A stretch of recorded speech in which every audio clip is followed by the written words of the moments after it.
أسوأ 3 غلطات في الديكور ممكن تبوظ شكل المكان. أول حاجة الستارة القصيرة، كتير بنشوف ان الستارة واصلة لحد نص الحيطة او تحت الشباك بشوية، وده طبعا بيأثر الحيطة وبيخلي السقف كمان يبان اوطى.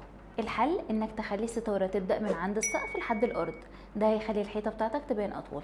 تاني حاجة بقى السجادة الصغيرة قوي، لما تكون مساحة السجادة اقل من الاساس بيخلي شكل الاوضة يبان انه مفكك. الصح انك تخلي السجادة تدخل تحت رجلين الكنب او الترابيزة حتى لو بنسبة بسيطة، كده هتجمع كل حاجة في مساحة واحدة هتديك احساس بالتناسق والترتيب. تالت حاجة بقى الوان كتير بدون تنسيق، كتير مننا بيحب الالوان بس لما تيجي تختاري الالوان دي مع بعض بدون تنسيق هيديك احساس ان عينك مشتتة وغير مريح بصريا.